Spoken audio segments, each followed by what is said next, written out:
I thought I was the only one. It is no secret that my book reviews are in part confessionals. That is my entire shtick as a reviewer and literally the basis of my brand name. So here's one I don't talk about often, but which those who have known me since I was a kid are aware of. It actually caused a bit of drama a couple of times back then. The dream sequences that happen in this book. The ones that our lead character feels are so vivid and real, that they really could be glimpses into the future. I've lived with those same types of dreams off and on for over 40 years now.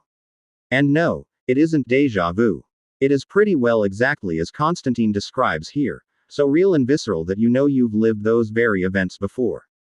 Except unlike our lead character, or in some ways perhaps exactly like her, I learned early on, from a couple of blunders that caused the drama I referenced above, to not obviously act on the dreams, but instead to prepare myself for the outcomes they warned me of so that I could at least be prepared if or when they happened.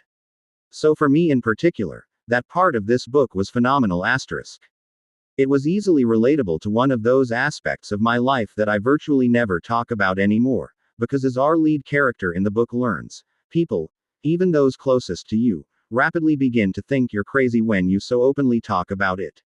Which is one reason I'm not going into any real details about my own experiences, and indeed I can actively state that these types of dreams don't happen nearly as often anymore as they did when I was younger. My overall life is also dramatically different than it was, and I suspect this plays a role. But that aspect is only roughly half this tale, the setup. And while a phenomenal setup, it is a rather slow one. It takes time for those less accustomed to these types of dreams to wrap your head around what is going on with this character, and Constantine gives you that kind of time.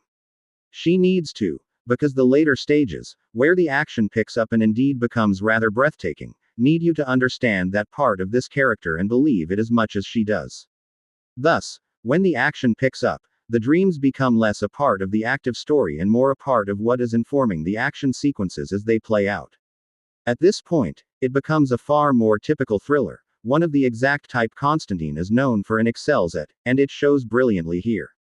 Overall, truly a great thriller that shows a side of life that most likely aren't as familiar with, and does so in a way that rings true to at least my own experiences with similar experiences in real life. Very much recommended.